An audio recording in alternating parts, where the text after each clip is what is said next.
Hi friends, welcome to my YouTube channel Annapurna journey of life. आज मैं आपको linguistic diversity, religious diversity, caste diversity और bonds of unity in India, उनके tradition और geopolitically tradition of independence वगैरह मैं आपको इस टॉपिक में आज मैं आपको बताऊंगी। तो चलिए फ्रेंड्स, मैं आप स्टार्ट करते हैं तो ये लिंग्विस्टिक डाइवर्सिटी क्या होता है। लिंग्विस्टिक यानी लैंग्वेजेस के ऊपर डाइवर्सिटी है अपने इंडिया में। तो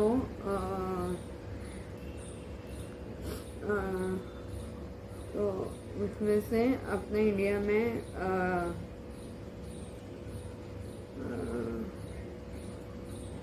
आपको पता ही होगा कि इंडिया में कितने सारे लैंग्वेजेस है, मतलब नेशनली जो स्पोकन एंड रिटन लैंग्वेजेस है वो कितने हैं।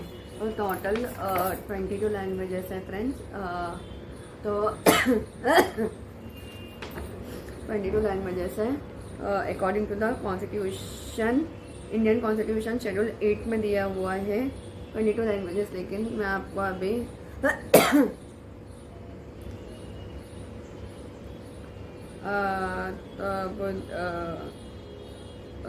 हाँ, उसके पहले 18 ही था, 18 लैंग्वेजेस थे, लेकिन अभी इसमें और 4 लैंग्वेजेस ऐड कर दिए गए हैं। ओके, तो आप मुझे कमेंट्स में बता देना कि वो 4 लैंग्वेजेस कौन कौन से हैं। तो चलिए फ्रेंड्स, हम स्टार्ट करते हैं। वाइल द फेमस लिंग्विस्टिक का जो है ना, फेमस लिंग्विस्टिक जो लैंग्वेजेस के ऊपर एकदम ये है, उनका नाम है गैरियोसन। नोटेड गैरियोसन करके एक व्यक्ति है जो एकदम लिंग्विस्टिक्स के ऊपर, लैंग्वेजेस के ऊपर उनकी पकड़ बहुत अच्छी है। तो उन्होंने क्या किया है, इंडिया के जो लैंग्वेजेस हैं उन्होंने क्या किया, 179 लैंग्वेजेस बोले हैं इंडिया में बोले जाते हैं और 554 डायलेक्ट्स है। 1971 census on the other hand, 1971 का जो सेंसस है उस तभी रिपोर्टेड किया था 1652 लैंग्वेजेस है इंडिया में बात करने के लिए। Okay, which are spoken as a mother tongue, जो मदर टंग के जैसा हम बात करते हैं 1652 1971 में ये देखा गया है। फिर not all the languages are however equally wide spread, जो सारे लैंग्वेजेस वाइड स्प्रेड यानी पूरी दुनिया में नहीं, हमें पता नहीं होगा। तो वैसे उसमें से बहुत कम लैंग्वेजेस पता है तो और उसमें से बहुत सारे ट्राइबल स्पीचेस भी इंक्लूडेड है जो ट्राइब्स बात करते हैं। ओके, और this are spoken by the less than 1%। ये जो ट्राइब्स है वो, जिन ट्राइब्स की जो भाषा है वो लेस देन 1% बात करते हैं टोटल पॉपुलेशन में से। Here you can see that in India is a good ideal of linguistic diversity. तो अभी हम देखेंगे ओनली 18 लैंग्वेजेस लिस्टेड इन, 18 नहीं है अभी 22 ऐड कर दिया है in Schedule 8 of the Indian Constitution. These are Assamese, Bengali, Gujarati, Hindi, Kannada, Kashmiri, Konkani, Malayalam, Manipuri, Marathi, Nepali, Oriya, Punjabi, Sanskrit, Sindhi, Tamil, Telugu and Urdu.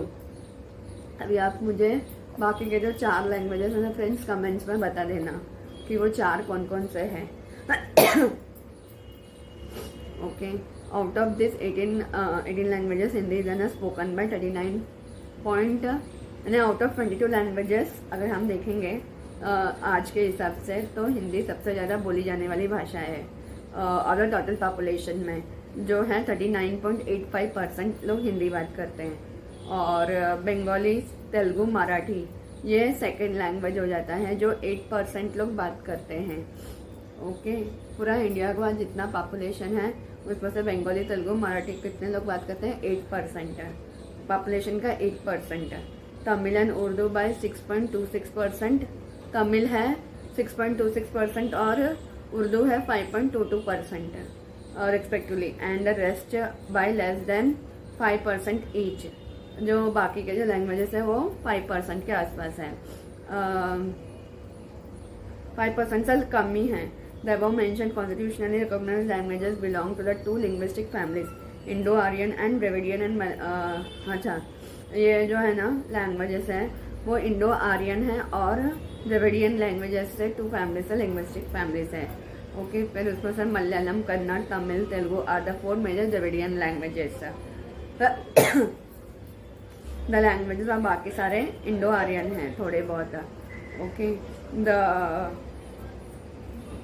Language of Indo Aryan family are spoken by 75%। जो 75% population है वो फिर India का Indo Aryan languages बात करते हैं, while languages of Dravidian family are spoken by 20%। Okay, the linguistic diversity notwithstanding, we have always had a sort of thing link languages, though it has varied from age to age. In ancient India, it was Sanskrit. ancient India में संस्कृत है, अभी भी है संस्कृत, लेकिन हम उसको इस्तेमाल करते हैं, लेकिन हमें पता नहीं होता। हम उसे पर्शियन या उर्दू या हिंदी ऐसे समझ के हम उसे यूज़ करते हैं, लेकिन वो होता है संस्कृत लैंग्वेजेस से ही आया गया बाकी सारे लैंग्वेजेस हैं। अगर आप कोई भी लैंग्वेज उठा लो इंडिया में से, चाहे बंगाली हो, तेलुगु हो, पंजाबी हो या कन्नड़ वगैरह, काश्मीरी वगैरह, कोई भी लैंग्वेजेस हो, उसमें आपको संस्कृत मिलेगा ही मिलेगा। विदाउट संस्कृत आपकी भाषा नहीं हो सकता है, और संस्कृत से ही लिया गया बाकी लैंग्वेजेस है। इन मिडिवल में इट वॉज अरेबिक, मिडिवल में जब था तभी अरेबिक था, और या तो Persian. And in modern time there is Hindi and English as an the official languages थे ये सारे। ओके, पर रिलीजियस डाइवर्सिटी क्या होता है फ्रेंड्स कि India is land of multiple religions, बहुत सारे रिलीजन्स हैं। We find followers of various faith, यहाँ पे हमें वेरियस फेथ से बहुत सारे फॉलोवर्स, बहुत सारे भगवान को मानने वाले हमें इंडिया में दिखेंगे। Okay, particularly Hinduism, Islam, Christianity, Sikhism, Buddhism and Jainism, Zoroastrianism, ये हमको ज़्यादा कुछ मात्रा में हमें दिखेंगे। Okay, you know it and Hinduism is dominated religion in India. सबसे ज़्यादा हिंदुइज्म है according to the census of 1981। 1981 के सेंसस के हिसाब से अगर हम देखेंगे कि 82.64% था हिंदूज का द टोटल पॉपुलेशन इंडिया में। 1982 में 81 में जब पॉपुलेशन का ये किया गया था, उस टाइम पर पॉपुलेशन के हिसाब से 82% हिंदूज थे। ओके, नेक्स्ट कम द इस्लाम, उसके बाद में इस्लाम आया। फिर उसके बाद कितने परसेंट आया इस्लाम? 11.35% इस्लाम थे। फिर this followed by Christianity having followed by 2.3%, Sikhism reported by 1.95%, Buddhism आया 0.71% एंड जैनिज्म आया 0.48%। The religions are lesser following are Judaism, Zoroastrianism and Bahaism, ये सारे बाकी के उनसे भी बहुत ही कम हैं। While Hinduism saw slight reduction in the percentage of the followers है बाय द 1991 आते आते फॉलोवर्स इसके कम होने लग गए। Most of the other religion increase their strength through the various narrow margin, थोड़ा सा कुछ बड़ा है। ओके, जहाँ पे 1991 में Hinduism was 82.41% followers of the total population. 1991 में जो पॉपुलेशन था इंडिया का, उसमें हिंदुइज्म घटा है, हिंदूज घटे हैं। 81 में ज़्यादा था, 91 आते आते 10 सालों में हिंदुइज्म घटा था। ओके, फिर followed by the total population 11.67% followed by Islam and 2.32% of followed by Christianity. ये बढ़ गए थे, थोड़ा नैरो मार्जिन से ही बढ़ा था, बट बढ़ा था। ओके, ज़्यादा एकदम ही बढ़ नहीं गया था उनका पॉपुलेशन। तो ये एक है इस्लाम और क्रिश्चियनिटी का। सिखिज्म, बुद्धिज्म एंड जैनिज्म वो कितने परसेंट से बढ़े थे? 1.99, 0.77 और 0.41% से, इतने से ही बढ़े थे। और बाकी सारे जो है जुदाइज्म, जोरास्ट्रियनिज्म, बहीज्म वो था 0.43% से बढ़ा था। Reported to follow other religions. Okay, there are the sect within each religion. ऐसे हिंदुइज्म में बहुत सारे कास्ट है, सेक्ट्स है, तो वैसे ही Hinduism for example has many sects including Shaivism, Shakta and वैष्णव। जो ऐसे बहुत सारे ये हैं हिंदुज़म में जो शिव भगवान को मानते हैं, शक्ति को मानते हैं और वैष्णव विष्णु भगवान को मानते हैं। ये तीनों अलग अलग हिंदू से, बट ये तीनों अलग अलग ये है सेक्ट्स है। To them sect born to the और religious reform movement such as Arya Samaj, Brahmo समाज, रामकृष्ण मिशन एंड मोर। हाँ, रामकृष्ण मिशन और आर्य समाज, ब्रह्मो समाज और राजा राम मोहन रॉय ने स्टार्ट किया था। फिर आर्य समाज था स्वामी विवेकानंद स्वामी विवेकानंद का ना। रामकृष्ण मिशन भी स्वामी सरस्वती उन्होंने इस प्रोग्राम को स्टार्ट किया था। Okay, more recently some new cults have been came up such as Radha Swami, Sai Baba etcetera. ऐसे भी कुछ हैं जो राधा स्वामी को मानते हैं, जो थोड़े बहुत है साई बाबा को मानते हैं वैसा। Similarly Islam is divided into Shia and Sunni. Islam में भी डिवाइडेड हुआ है शिया सुन्नी। सिखिज्म में नामधारी एंड निरंकारी। जैनिज्म में दिगंबर श्वेतंबर। बुद्धिज्म में Hinayana and Mahayana. while Hindus and Muslims are founded in almost all parts of the country। Hindus and Muslims सबसे ज़्यादा पूरे कंट्री में आपको दिखाई देंगे। ओके, पूरे इंडिया में आपको मिलेंगे। The mainly majority religion have their pockets end of concentration. Christians have their strong hold in 3 southern states. अब क्रिश्चियनिटी कहाँ आपको ज़्यादा मिलेगा? साउथ में अगर आप जाओगे तो केरला, तमिलनाडु, आंध्र प्रदेश, यहाँ पे आपको क्रिश्चियनिटी ज़्यादा मिलेगा। Okay, and in the north east states, और कहाँ पे मिलेगा? नॉर्थ ईस्ट स्टेट्स में, नागालैंड एंड मेघालय में, वहाँ पे आपको क्रिश्चियनिटी ज़्यादा मिलेगा। Okay, Sikhs are concentrated largely in Punjab. Sikh तो पंजाब में मिलेंगे आपको। बुद्धिज्म इन महाराष्ट्र, बुद्धिस्ट आपको ज़्यादा करके महाराष्ट्र में मिलेगा। Okay, and Jains are mainly spread over Maharashtra, Rajasthan and Gujarat. Jains आपको मिलेंगे महाराष्ट्र, राजस्थान एंड गुजरात में, but also found in most of the urban centres throughout the country. हाँ, जैन्स आपको और भी बाकी जगह पे और पूरे इंडिया में दिखेंगे, लेकिन ज़्यादा करके आपको जैन्स यहाँ पर ही आपको ज़्यादा दिखेंगे, राजस्थान, महाराष्ट्र एंड गुजरात में ही। फिर अभी हम बात करेंगे फ्रेंड्स कास्ट डाइवर्सिटी के बारे में। कास्ट डाइवर्सिटी क्या होता है? कास्ट में भी हमारे यहाँ पे डाइवर्सिटीज़ है। तो जैसे कि India has you know the country of caste. India एक कास्ट के ऊपर ही है। The term caste is generally use in 2 senses. Caste को हम 2 बार हम समझ के ले सकते हैं। Okay, sometimes in the sense of Varna and sometimes in the sense of जान। एक तो वारना सिस्टम है, एक तो जान है। तो फर्स्ट है varna, refers to the segment of 4-fold division of Hindu society based on the functional criterion. तो वारना सिस्टम है जो हम बोलते हैं द 4 वारना सिस्टम्स, द ब्राह्मण, क्षत्रिय, वैश्य एंड शूद्र। ये एक कास्ट होता है। फिर अभी अगर हम देखेंगे जान यानी जाति का ही होगा वो। हाँ, तो फिर आवेदन specialise function as the learning, defence, trade and manual services. तो इनका काम क्या होता है? लर्निंग। ब्राह्मण का काम क्या होता है? लर्निंग। तभी एनिसेंट टाइम्स में अगर हम देखेंगे तो वो हमें प्रीचिंग वगैरह करते थे। ओके, फिर वैश्य का क्या होता है? डिफेंस में वो ज़्यादा जाते थे। ओके, फिर क्षत्रिय डिफेंस में ज़्यादा जाते थे। वैश्य ट्रेडिंग में उनका ज़्यादा रहता था, एक्सपोर्ट इम्पोर्ट में उनका ज़्यादा रहता था। ओके, वो ट्रेडिंग होता था। और शूद्रस को तो हमें काम करने नहीं देते थे। ओके, मैनुअल सर्विसेज जो उनके अंडर में रह के काम करो उसने रहता था। तो Varna hierarchy is accepted all over the India. जो वारना सिस्टम है वो पूरे इंडिया में हमें मिलता है। उत्तर से दक्षिण से, पूर्व से पश्चिम की ओर हमें ये पूरा देखने को मिलेगा।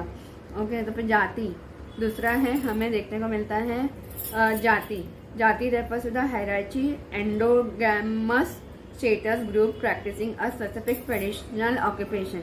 जाति क्या होता है कि वो स्पेसिफिक ट्रेडिशनल, हम हमारे परदादा के भी परदादा वहाँ से जो वो करते आए उसी को हम बढ़ाते हैं। जैसे फॉर एग्जांपल उसी सिस्टम को हम बढ़ाते हैं तो उसको बोलते हैं जाति। अंबानीज हो गए, उनके धीरू भाई अंबानी ने जो स्टार्ट किया था, वही मुकेश अंबानी और अनिल अंबानी उसको आगे लेके जा रहे हैं। तभी उनके बच्चे उसको आगे लेके जाएंगे, फिर उनके बच्चे वो और आगे लेके जाएंगे। वैसे ही उसको हम बोलते हैं जाति, उसी को हम आगे लेके जाते हैं। ओके, ट्रेडिशनली हम क्या बोलते हैं, ट्रेडिशनली को हिंदी में क्या बोलते हैं, अपना, हाँ, अपना जो, हम उसे बदलते नहीं हैं। हमारे दादाजी ने ये किया था, हमारे परदादा ने भी वही काम किया था, तो हम उसी को हम आगे लेके जा रहे हैं। जो पीढ़ी दर पीढ़ी है हम उसी को आगे बढ़ाएंगे, और वो होता है traditionally occupation. Okay, you may have surprise to know that there are more than 3000 jatis in India. अगर आप सरप्राइज हो जाएंगे कि वैसा 3000 जातीज हैं इंडिया में। They're hierarchically graded in different ways in different regions. उनको अलग अलग ग्रेड दिया गया है, जैसे हम बोलते हैं ना स्कूल्स में A grade, B grade, C grade, D grade, वैसे ही हर एक स्टेट में, इंडिया के कुछ कुछ स्टेट्स में उनको अलग अलग ग्रेड दिया गया है। Okay, it was also noted that an practice of the caste system is not confined to Hindus alone.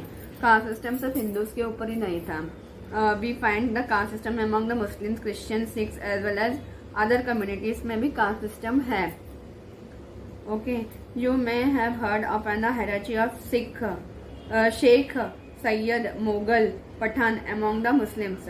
ये सारे हमने सुने होंगे। शेख होते हैं, सैयद होते हैं, मुगल्स होते हैं, पठान होता है मुस्लिम्स के अंदर। Furthermore there are caste like Teli यानी ऑयल प्रेशर, ऑयल में काम करने वाले जो होते हैं उनको तेली बोलते हैं। धोबी यानी वॉशरमैन, दर्जी यानी tailor etcetera among the Muslims. Similarly caste consciousness among the Christians in India is not unknown. Caste system जो है ना क्रिश्चियंस में अभी तक पता नहीं है। Since vast majority of Christians in India are converted from Hindus. जो बहुत सारे हिंदू से ही वो कन्वर्ट होकर क्रिश्चियनिटी में गए, क्योंकि बहुत सारे मतलब उस टाइम पे क्यों गए वो, उनको अगर फॉर एग्जांपल शूद्र है तो शूद्रों को मंदिर में वगैरह जाने का अलाउड नहीं था। वो मंदिर में नहीं जा सकते थे, वहाँ का कुएं में से पानी नहीं पी सकते थे। मतलब शूद्रों के साथ है ना बहुत गलत होता था उस टाइम पे। वो भी हिंदू सी है लेकिन उनके साथ में बहुत गलत होता था कि वहाँ पे कुएं में से कोई और उनको पानी निकल के देगा। जो ब्राह्मण है या वैश्य या क्षत्रिय है वो उनको पानी निकल के देगा। कुएं में यहाँ से पानी खुद से कुएं में से निकल के पानी नहीं पी सकते, या मंदिरों में नहीं जा सकते। वैसा उनके ऊपर बहुत पाबंदी था, तो इसलिए वो क्रिश्चियनिटी में, बुद्धिज्म में वगैरह कन्वर्ट हो गए। ऐसे बहुत सारे लोग हैं। शूद्रस में अगर हम देखेंगे तो वो बुद्धिज्म में, जैनिज्म में, क्योंकि वहाँ पे उनको फैसिलिटीज था कि हमें मंदिर में जाने को मिलेगा, हम अपना कुएं में से पानी हम खुद लेकर पी सकते हैं, हमें किसी और पे डिपेंड होने की ज़रूरत नहीं है। अगर बाकी सब तो ब्राह्मण है या वैश्य क्षत्रिय, वो कुएं में से पानी निकल के पी सकते हैं, मंदिरों में जा सकते थे, तो उनको कोई प्रॉब्लम नहीं था। शूद्र जो थे उनको हम एकदम नीच हरिजन बोल सकते हैं ना, शूद्र यानी हरिजन, उनको मंदिरों में जाना अलाउड नहीं था। मंदिरों में, स्कूल्स में भी उनको दूर ही रखा जाता था, उनको अलग बिठाया जाता था बाकी लोगों से। जो वहाँ पे तब उस टाइम पे जो स्कूल्स थे तो उस टाइम पे उनको अलग बिठाया जाता था, दूर बिठाया जाता था। या तो हाँ, आपने बहुत सारे मूवीज़ में भी देखा होगा ये चीज़। तो पुराने मूवीज़ में भी शूद्र का अभी मेरे को नाम एग्जैक्टली याद नहीं आ रहा है, लेकिन वो उनको तो ये सब करके थे। तो इसके वजह से इंडिया में जो भी कन्वर्ट हुआ है वो सारे इसमें से वहाँ पे कन्वर्ट हुए हैं। इसके लिए क्रिश्चियनिटी का कोई कास्ट हमें मिलता नहीं है। ओके, फिर and the converts have carried the caste system into Christianity. Among the Sikh, again you have so many castes, including Jat Sikh and Majali Sikh, उनमें भी फिर दो कास्ट हैं, एक तो अपर कास्ट है, एक लोअर कास्ट, लोअर सिख है, एक अपर सिख है। माजालबी सिख यानी लोअर कास्ट के सिख होते हैं। Okay, in the view of this you can well imagine the extent of the caste system in India. ये सब देखकर आप कास्ट सिस्टम को अंदाजा लगा सकते हो कि कैसा कास्ट सिस्टम था इंडिया में। In addition to an about discuss major forms of diversity, we have diversity of many other sorts like settlement pattern. Settlement में भी हमारा अलग अलग था, ट्राइबल, रूरल, अर्बन। ट्राइबल में हमारा घर एकदम आपको देखेंगे ट्राइब्स के वहाँ पर जाओगे तो उनका घर थोड़ा अलग था। फिर रूरल में, गांव में अगर हम जाते हैं तो वहाँ पे भी अपना घर अलग होता है। और अर्बन में तो बिल्डिंग, बंगलोज वगैरह वो सब होते हैं। और गाँव में ग्रास के हाउसेस वगैरह, हट्स वगैरह वैसे आपको देखने को मिलेंगे। ओके, ट्राइब्स का अलग टाइप का घर होता है। फिर marriages and kinship patterns along the religious and regional lines. Marriages और किनशिप भी उनका अलग अलग होता है। अर्बन में अलग होता है, रूरल ट्राइब्स में अलग मैरिजेस सिस्टम्स होते हैं, किनशिप वगैरह उनका अलग होता है। ओके, कल्चरल पैटर्न्स भी अलग होते हैं सबके, reflecting the religion variations and so on. ये सब अलग अलग होता है। तो फिर bonds of the unity in India, ये बॉन्ड्स क्या क्या है, अभी हमें कैसे हम ये है in an preceding section we have illustrated the diversity of India. जब यहाँ तक हमने देखा था डाइवर्सिटी देखा था, अभी हम यूनिटी का ये देखेंगे ने एकता हम में कैसा है, हम विविधता में भी होकर हम एकता में कैसे रहते हैं, तो वो अभी हम देखेंगे। Okay, okay, but there is not the but that is not the whole story. There are the bonds of unity underlying all this diversity. These bonds of unity may be located in certain underlying uniformity of the life as well as a certain mechanism of integration. तो ये जो है ना उसमें bonds है ना unity का, वो ना certain underlying uniformity में भी लाइफ का मैकेनिज्म ऑफ इंटीग्रेशन में है। सेंसस कमिश्नर इन 1911, सेंसस का जो कमिश्नर था ना 1911 का, हर्बर्ट रिस्ले करके एक आदमी है। जब 1911 में ब्रिटिशर्स ही है, उन्होंने सेंसस किया था 1911 में। तो हर्बर्ट रिस्ले फिर 1969 में was the right when he observe, जब भी उन्होंने ऑब्जर्व किया था ना, तो beneath the manifold diversity of physical and social type, language, customs, religion, which strikes the observer in India, there can still be the discerned a certain underlying uniformity of the life from Himalayas to the Cape Cambrian. जो हम देखते हैं ना कि वहाँ पर भी हम कस्टम्स में, लैंग्वेजेस में वगैरह हमारा यूनिटी है, ये ऑब्जर्व किया गया था। discern and certain underlying uniformity of the life from Himalayas to Cape Cambrian तक. We will describe the bonds of unity in India in this section. These are the geopolitical unity, the institution of pilgrimage, tradition of accommodation and tradition of interdependence. We will now describe each of them in that order.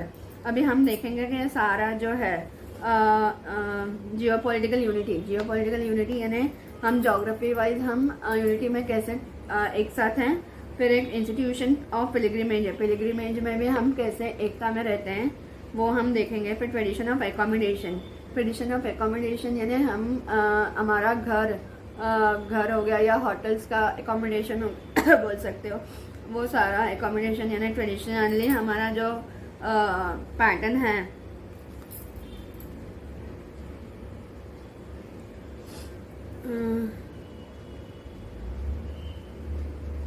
हाँ, traditionally जो हमारा books है, for example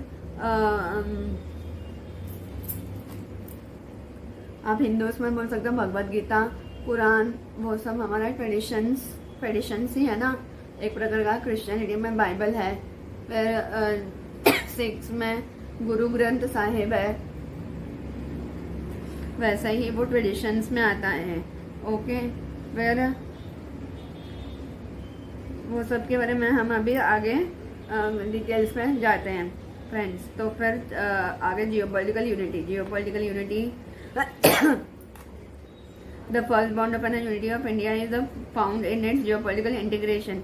हम उत्तर से लेकर दक्षिण तक हम एकता में रहते हैं। India is known for is geopolitical unity by the Himalayas in the north and of an oceans on the other sides.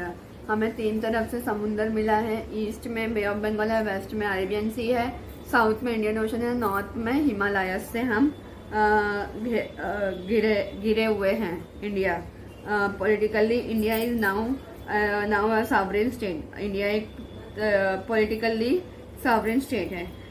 The same constitution and the same parliament governs every part of it. Same constitution हमें govern करता है, same parliament भी हमें govern करता है। We share the same political culture और हम same कहीं पर भी जाओ, जम्मू कश्मीर चले जाओ या कन्याकुमारी चले जाओ, हमें सेम ही पॉलिटिकली हमें गवर्निंग होता है। ओके। और mark by the norms of democracy, secularism and socialism. हमें कैसे ये करती है गवर्नमेंट, डेमोक्रेसी से, सेकुलरिज्म से और सोशलिज्म से हमें एकता में रखती है। ओके। सेकुलरिज्म यानी सर्वधर्म समभाव का मीनिंग भी आता है सेकुलरिज्म में कि हम कोई भी धर्म हो उसको हम एक सम्मान देंगे। और सोशलिज्म यानी सोसाइटी में जो भी है उनको हम एक साथ एक जैसा ही देखेंगे। डेमोक्रेसी यानी पता ही है। Okay. although it has not been recognized till recently, three geopolitical unity of India was always visualized by our seers and rulers. The expression of this consciousness of the geopolitical unity of India are found in Rigveda में भी हमें मिलता है। अगर हम ऋग्वेदा पढ़ेंगे इन Sanskrit literature में तो उसमें भी हमें ये मिलेगा। And the addicts of the Ashoka का हम अगर वो पढ़ेंगे ना, अशोका, किंग अशोका के बारे में, उनका जो एडिक्ट्स था, उनके जो किताबें जो उन्होंने लिखी थी उसमें भी हमें ये सब कुछ देखने को मिलता है। ओके। फिर Buddhist monuments and in various other sources. अगर हम बुद्धा का जो मॉन्यूमेंट्स है, जैसे मुंबई में अगर आप यहाँ पे चले जाओ नेशनल पार्क, तो वहाँ पे काली ना 1st सेंचुरी का उनका केव्स है, तो वहाँ पे भी आपको बुद्धा का ही मिलेगा। ओके। वहाँ पे भी और ऋग्वेदा में भी आपको दोनों का सेम जैसे ही मिलेगा कॉन्स्टिट्यूशन सा। फिर द आइडियल ऑफ ना geopolitical unity in India is also reflected in the concept of Bharatvarsh. हमको ये कॉन्सेप्ट कहाँ से मिलेगा? भारतवर्ष का जो कॉन्सेप्ट है ना उसमें भी मिलेगा। The old indigenous classical name for India. ये कहाँ का नाम है? पुराना इंडिया का नाम है भारतवर्ष। ओके। फिर ये नाम कैसे मिला था? चक्रवर्ती एम्परर एंड एक छत्र आधिपत्य, दैट इज एक छत्र आधिपत्य जो है उन्होंने यानी अंडर वन रूल, एक ही रूल के अंडर ये चलेगा। फिर the institution of the pilgrimage. Institution यानी जो पिलग्रिमेज है उन सब टेम्पल्स हो गए, चर्चेस हो गए, मस्जिद हो गए, मॉस्क हो गए या गुरुद्वारास हो गए, उनके बारे में भी हमें उसमें भी हमें एकता में रखते हैं। तो another source of unity of India is lies and was what is known as the temple culture. Temple culture में भी हमें एकता में रखते हैं। Okay. Which is reflected in the network of shrines and sacred places. इसको हम एक साथ जोड़ के रखते हैं। From Badrinath and Kedarnath in the north to Rameswaram in the south. Badrinath Kedarnath north में और रामेश्वरम इन द साउथ में, Jagannathpuri in the east and Dwarka in the west. The religious shrines and holy rivers are spread throughout the length and breadth of the country. यहाँ पर reverse को भी हम माता बोलते हैं, तो लेकिन हाँ इंडिया में रिवर्स को माता बोलते हैं, वही इंग्लैंड वगैरह अगर आप जाओगे तो वहाँ पे फादर बोलते हैं, उतना ही फर्क होता है। जैसे गंगा मैया हो गया वगैरह, गंगा माँ गंगा, वैसे ही वहाँ पे अगर हम इंग्लैंड में जाएंगे तो वहाँ पे रिवर्स को फादर थेम्स वगैरह बोलते हैं। ओके, थेम्स नदी है ना इंग्लैंड में, लंदन में, तो वहाँ पे फादर थेम्स करके बोलते हैं। उनको पिता बोलते हैं, रिवर को यहाँ पे माता करके बोलते हैं, उतना डिफरेंस है। फिर यहाँ पे रिवर्स को भी हम ये पुण्य क्या बोलते हैं, ये मानते हैं।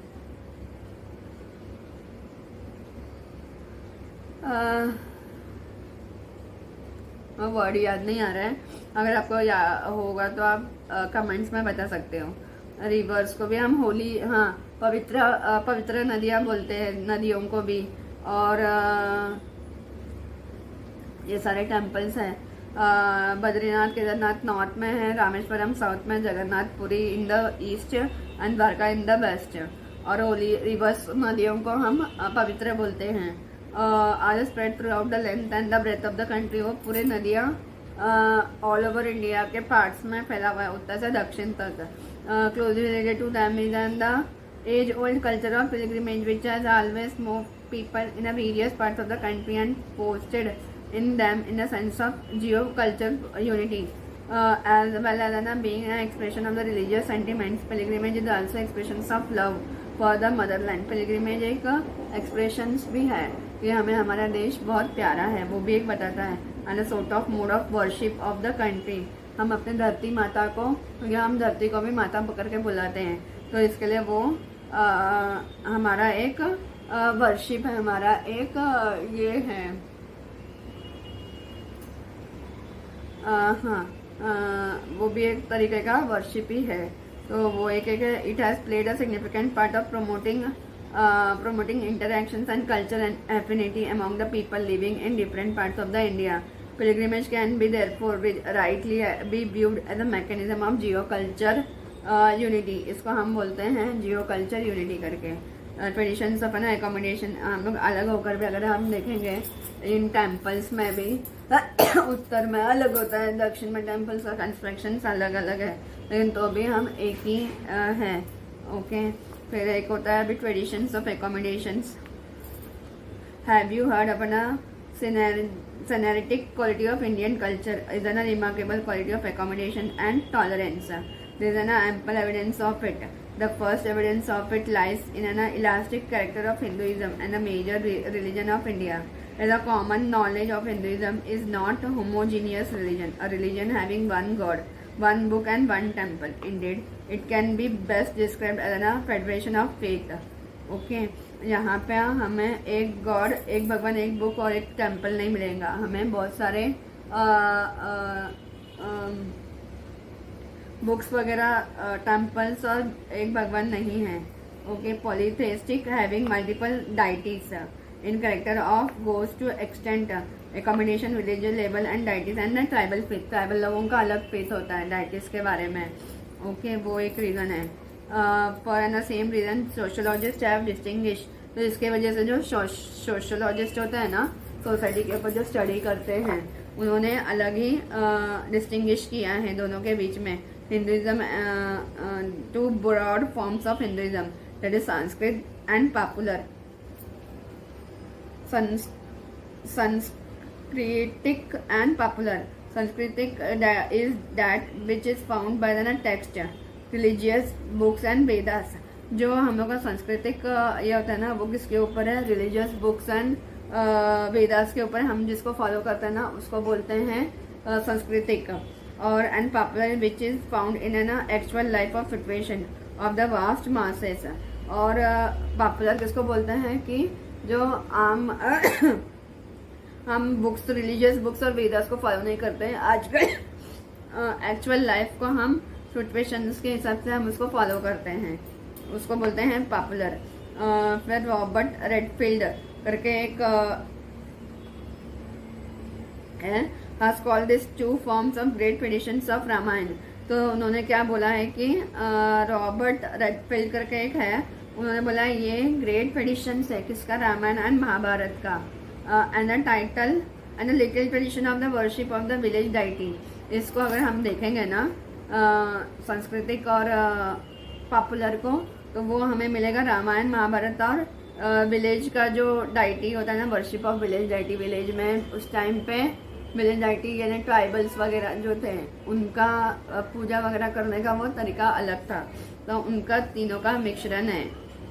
And everything passes for the Hinduism which it shows the Hinduism has been open religion, receptive and observing religion and encompassing religion. It is known for the quality of openness and accommodation. Another evidence of it lies in its apathy and conversion. Hinduism is not proselytizing religion. It is not seek converts. यहाँ पे converts नहीं है, okay. Nor it has ordinarily resisted other religions to seek converts from within its fold. उन्होंने converts नहीं किया है Hinduism को बाकी जो रिलीजन्स है ना, चाहे वो इस्लाम हो, क्रिश्चियनिटी हो, सिख हो वगैरह, उन्होंने हिंदुइज्म में कन्वर्ट होने के लिए बोला नहीं है। This quality of accommodation and tolerance have saved the way of coexistence of several faith in India. Mechanism of existence of people of different faith. क्योंकि यहाँ पे मैंने पहले ही बताया था कि आपको सेकुलरिज्म है। सेकुलरिज्म यानी सर्वधर्म समभाव होता है। जो भी धर्म है उसको हम एक जैसे ही, जैसा हमारा धर्म है वैसे ही हम दूसरों को भी रेस्पेक्ट देंगे। वो हमारे कॉन्स्टिट्यूशन में भी है। तो mechanism of consistence of the people of different faith have been existence for the long take for example the case of Hindu Muslim amity. जो अगर देखेंगे हिंदू मुस्लिम का एम्यूनिटी है, Hindu Muslims have always taken part in each other functions. Hindu Muslims एक दूसरे के functions में जाते हैं, ओके। वहाँ पे ईद होता है तो वहाँ पे हिंदू जाते हैं, यहाँ पे कोई फेस्टिवल होता है दिवाली वगैरह तो लोग यहाँ पर आते हैं, okay. Festival and take part in each other functions, festivities and feast में भी जाते हैं, फेस्टिवल्स में भी जाते हैं। How did they do it, वो कैसे कर सकते हैं? They did it by involving the mechanism of providing for the separate hearth and set of vessels for each other so as to respect each other religious sensibility. उनके लिए separate hearth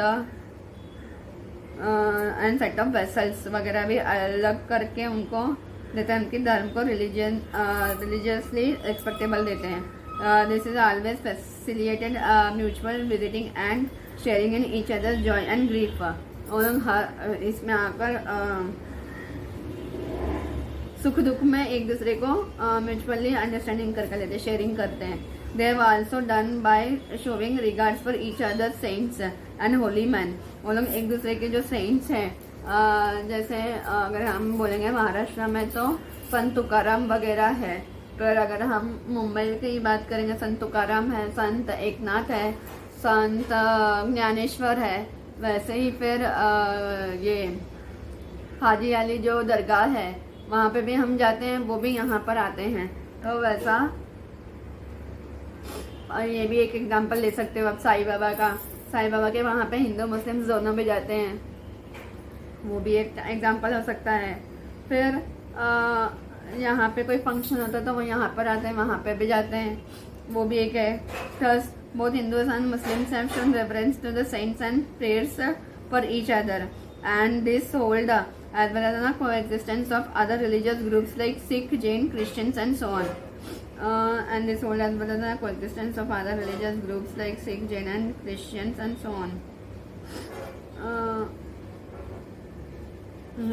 फिर tradition of interdependence, एक दूसरे के ऊपर हम dependence है, interdependence है, okay. We have had remarkable traditions of interpretations, interdependence which has held us together throughout the centuries. One manifestation of is found in the form of Jajmani system, the system of functional interdependence of caste. ये जाजमानी system एक होता है जो interdependence of cast होता है। The term Jajman refers to generally to a patron or a recipient of specialized services. Okay, the relations were traditionally between food producing family and the food producing families and supported them with the goods and services. अच्छा, यहाँ पे जाजमानी system यानी हम English में उसको बोलते हैं बाटा system. अगर मैं किसान हूँ फॉर एग्जांपल, तो मैं किसान होकर मैं और एक सामने वाला जो है वो कुछ सामान बनाता होगा, ओके, घर का सामान हो गया या कुछ भी, वो मैन्युफैक्चरर सामने वाला, तो उसको खाना चाहिए और मुझे उनका घर का सामान चाहिए। तो हम एक दूसरे का जो सामान है, मैं उसको खाना, चावल गेहूं वगैरह दूंगी, वो मुझे घर का सामान देगा। तो इसको इंग्लिश में हम बोलते हैं बाटा सिस्टम और हिंदी में बोलते हैं जाजमानी सिस्टम।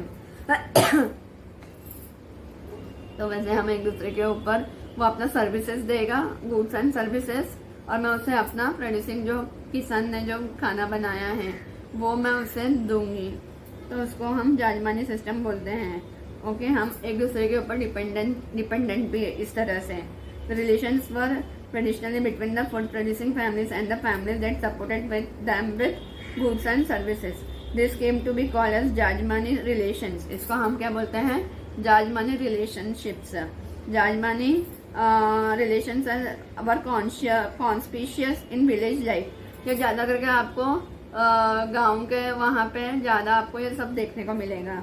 ओके, फिर and as the entailed ritual matters, social support as well as an economic exchange, the whole of the local social order was involved, the people and their values in such Jajmani links. A patron of Jajmani relations with members of a high caste like Brahmin priest whose services he needed for the rituals. He also required the services of the specialist from the lower jati to perform those necessary tasks like washing of dirty clothes, cutting of the hair, cleaning the rooms and toilets, delivery of the child, etc. अगर एक ब्राह्मण है तो उसको बाकी लोग तो चाहिए ही, क्लीनिंग वगैरह करने के लिए, डिलीवरी ऑफ द चाइल्ड करने के लिए, रूम्स क्लीनिंग करने के लिए, हेयर कट करने के लिए, डर्टी क्लोथ्स को धोने के लिए, उसके लिए बाकी लोग उसको चाहिए। तो वो भी एक दूसरे के ऊपर डिपेंडेंट है। Those associated in this interdependent relations were expected and to broadly supportive each other with the qualities to ready help that generally close kinsmen were expected to show. The Jajmani relations usually involve multiple kinds of payment and obligations as well as multiple functions. तो उनका payment लेने का तरीका भी वो अलग अलग तरीके से होता था जाजमानी सिस्टम में, कि उनकी पेमेंट यहाँ पे होता ही मतलब अलग अलग तरीके से होता था। पेमेंट यानी कैसे होगा कि मैं उसे कुछ दूंगी, वो उसके बदले में मुझे कुछ देगा सामने वाला। अगर मैं उसे चावल वगैरह दे रही हूँ, क्योंकि उसको वो खेती तो नहीं करता है, किसान ही खेती करता है, तो किसान के पास तो गाँव में तो किसान है, तो उसको तो घर के लिए सामान वगैरह चाहिए और वो खेती करते हैं, तो सामान वगैरह कहाँ से लेगा? तो सामने जो है वो सामान बनाता है, घर का गुड्स बनाता है या सर्विसेज देता है, कोई भी सर्विसेज हो। अगर हम यहाँ पे भी अगर हम समझो कि हम अगर होटल में जाते हैं तो वो अपना सर्विसेज हमको देता है। वो अपने लिए खाना बना के, जो किचन में उनका एक खाना बनाने वाला रहता है, बाकी वो वेटर्स वगैरह होते हैं वो हमको ला के देते हैं, वो होटल वाला हमको उनका सर्विसेज देता है। वैसे ही बाकी जो सामने वाला जो वो बनाता होगा उसका कुछ गुड्स और सर्विसेज होगा वो मुझे देगा, मैं उससे कैसे ये कर सकती हूँ। तो उसको बोलते हैं हम जाजमानी सिस्टम। तो उसका पेमेंट्स और उसका बहुत सारा ऑब्लिगेशंस भी है। We shall discuss the jajmani system in the next topic in the on the rural social structure. ये हम आपको और भी आगे गाँव में कैसा होता है इसके बारे में मैं आपको नेक्स्ट वीडियो में भी बताऊंगी। Here it will be suffice to note that no caste was an sub sufficient. कोई भी कास्ट है ना, अगर हम ले लें हिंदू, मुस्लिम, सिख, क्रिश्चियंस को छोड़कर, उनमें से कोई भी कास्ट ना सेल्फ सफिशिएंट नहीं था। If anything is dependent for many things on another caste, हमें कोई भी ज़्यादा सामान चाहिए तो हम तो दूसरों के ऊपर ही डिपेंड होंगे ना। हाँ, तो and in the sense each caste as a functional group in that it is rendered specific services to other caste groups. Jajmani system, that mechanism which has formalized and regulated dysfunctional interdependence. Furthermore, caste cut cross the boundaries of religious community. तो उन्होंने क्या किया कि आगे चलकर cast ने अपना boundaries cut कर दिया और बढ़ा दिया. We have earlier mentioned the notations of caste are all found in the religious communities in India. हर एक कास्ट में हमें, हर एक रिलीजन में हमें कास्ट सिस्टम मिलता ही है. In its actual practice, thus the institutions of Jajmani provides the interlinkages between the people of different religious groups. हम चाहे हिंदू हो, मुस्लिम हो, क्रिश्चियंस हो, सिख हो, कोई भी हो, हमें उसमें कास्ट सिस्टम मिलता ही है. ओके. फिर thus हिंदूज में भी dependent on the washing of its clothes on Muslims washerman. कि हम लोग एक ऐसा भी एग्जाम्पल ले सकते हैं ना. हाँ, एक हिंदू है लेकिन उसको कपड़े धोने के लिए एक मुस्लिम वॉशरमैन लगेगा. ओके. और मुस्लिम सिमिलरली मुस्लिम में depend on the stitching of his clothes on Hindu tailor. ऐसा कर सकते हैं. टेलर के पास हम अगर एक कोई मुस्लिम है तो उसको हिंदू टेलर के पास कपड़े सिलाने के लिए जाना हो, वैसा भी हो सकता है. And vice versa. Efforts have been made from time to time by the sensitive and sensible leaders of both the communities to synthesize Hindu and Muslim traditions and so as to bring the two major communities closer to each other. इनको हम नज़दीक लाने के लिए देख रहे थे. ऐसे बहुत सारे लीडर्स हैं जिन्होंने इनको हिंदू मुस्लिम्स को नज़दीक लाने की कोशिश की है. जैसे फॉर एग्जांपल हम ले लें तो अकबर, जो एम्परर था अकबर, तो उन्होंने हिंदू मुस्लिम्स को एक ही for example founded a new religion, Din Ilahi, उन्होंने फाइंड आउट किया था. Combining both the religions, Hindu Muslims को उन्होंने एकत्र किया था दीन इलाही के द्वारा. उसमें उन्होंने बताया था कि हिंदू मुस्लिम्स एक ही ये है. ओके. फिर combining best of both of the religions, उसमें उन्होंने लिखा भी है कि किसका अच्छे कुछ अच्छे पॉइंट्स है, तो उन्होंने वो लिखा है उसके अंदर. दीन इलाही उनका एक बुक का नाम भी है. Okay. The contribution made by Kabir, Eknath, Guru Nanak and more recently Mahatma Gandhi are well known in this regard. इन्होंने हिंदू मुस्लिम्स को एक करने के लिए कोशिश किया था, जो आजकल नहीं हो रहा है. ओके. लेकिन हम एक ही जैसे रहते हैं, बट पॉलिटिक्स में ये नहीं हो रहा है. सिमिलरली इसके बारे में मैं आपको नेक्स्ट वीडियो में बताऊंगी friends. Similarly in this field of art and architecture we find such a happy blending of Hindus and Muslim styles. Art and architecture में भी हमें हिंदू मुस्लिम स्टाइल्स मिलता ही है. Okay. What else is this if not a proof of mutual appreciation for each other's culture. अब ये एक proof ही होता है ना कि हम एक दूसरे के कल्चर को हम रेस्पेक्ट करते हैं. Quite in line with this traditional bonds of unity, the Indian state in the post in अगर हाँ आर्ट एंड आर्किटेक्चर की बात करें तो फ्रेंड्स हमारा जो टेम्पल्स होता है हिंदूज का, ऊपर वो गुम्बस होता है, उसको गुम्बस ही बोलते हैं ना, गोल कलर का जो होता है, उसके बिना बोलते हैं कि मंदिर पूरा नहीं है. वैसे ही मुस्लिम्स में भी अगर आप देखोगे ना, मस्जिद के ऊपर वो गोल गुम्बस होता है. इसका मतलब कि दोनों का एक ही आर्किटेक्चर है. लेकिन तो भी लोग पता नहीं और झगड़ा लगाने के लिए ये करते हैं. अब तो कोई भी मस्जिद देख लो तो आपको ऊपर गुम्बस मिलेगा ही मिलेगा मुस्लिम्स में, और हिंदूज के टेम्पल्स पर भी आपको मिलेगा. हिंदूज के टेम्पल्स पर भी आपको ये दोनों चीज आपको मिलेगा ही. तो उसको हम आर्किटेक्चर में भी हम एक ही तरह का हम बनाते हैं, चाहे वो मस्जिद बना रहे हो चाहे हम टेम्पल बना रहे हो, तो उसमें भी हमें एक ही मिलता है. The composite culture model provide the preservation and growth of plurality of cultures within the framework of an integrated nation. On the significance of our choices of the norms of secularism implying equal regard for all the religions as our policy of national integration. ये हमारा क्या है, secularism ही तो है कि हम एक ही भले हमारा धर्म अलग अलग है लेकिन हम एक ही तरीके का आर्ट एंड आर्किटेक्चर भी बनाते हैं. The above account of the unity of India should not be taken to mean that we have always smooth sailing in matters of national unity. जब भी कभी हाँ, ये भी एक बात है फ्रेंड्स कि जब कभी अपने इंडिया में कुछ या उधर फ्लड्स वगैरह होते हैं तो हम एक दूसरे को हेल्प करते हैं, तभी हम ये नहीं देखते कि वो हिंदू या मुस्लिम में कोई भी है।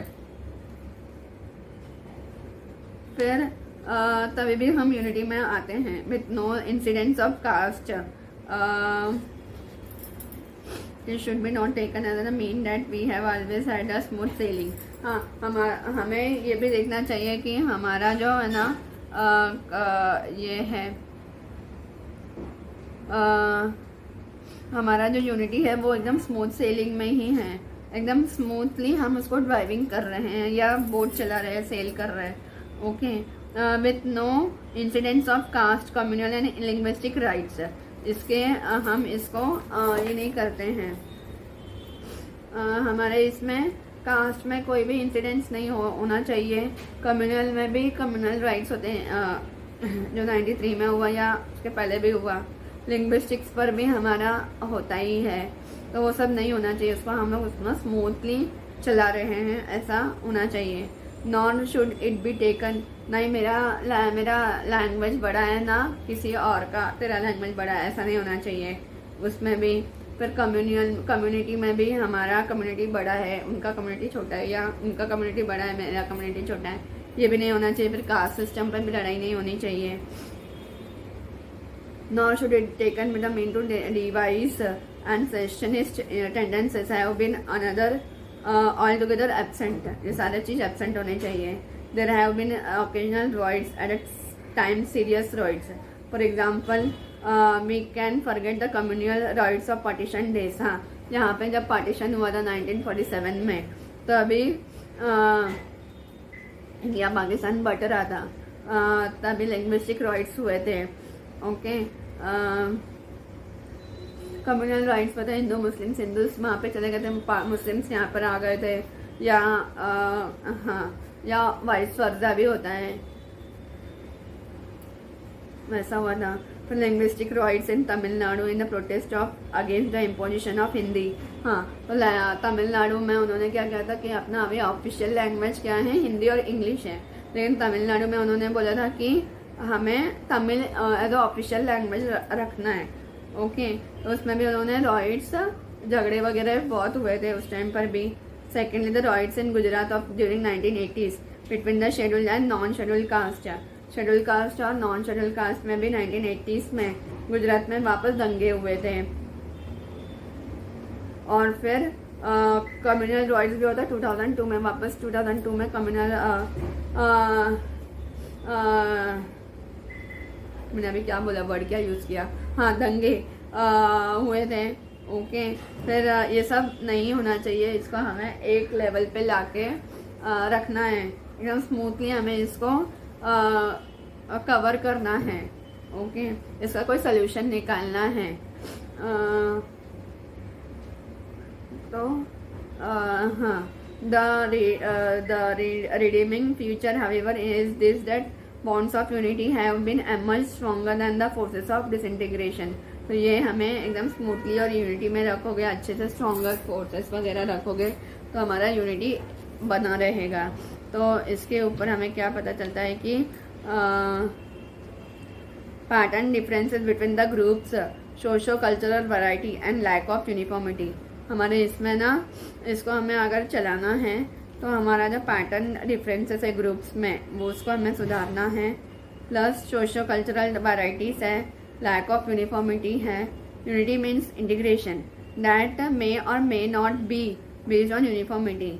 हाँ, यूनिटी एक ऐसा चीज़ है जो इंटीग्रेशन, तो उसका मीनिंग तो इंटीग्रेशन बोलो या यूनिटी बोलो एक ही बात होता है, लेकिन उनका जो है ना यूनिफॉर्मिटी नहीं है,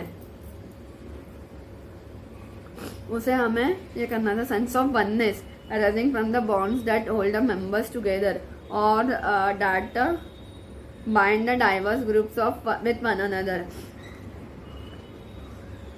major forms of diversity in India. हाँ, तो फिर अगर हम है ना ये भी पढ़ेंगे ना, तो यहाँ पर भी हमारा डाइवर्सिटी इंडिया में ना रेसेस के ऊपर, language, religion and caste system के ऊपर भी हमारा डाइवर्सिटी विविधता है।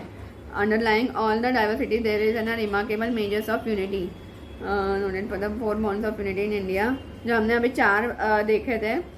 इंडिया का जो जियो पॉलिटिकल है, जियो कल्चरल, जो religious accommodation and functional interdependence closely related with these bonds are 4 mechanisms: integration, constitution, pilgrimage, provision, and separate hearth, cook and kitchenware for the members of other religious community, and jajmani.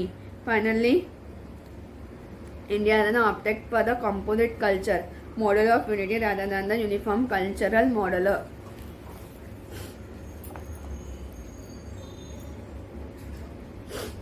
फिर अगर हम अभी देखेंगे, ठीक है। Thank you friends for watching my video. अगर आप मेरे इस चैनल पर नए हो तो मुझे आप फॉलो करें इंस्टाग्राम पेज पर अन्नपूर्णा, और रूपा रेड्डी 786 के पेज पर मुझे आप फॉलो कर सकते हो। Thank you for watching my videos. और हाँ, thank you for watching my videos.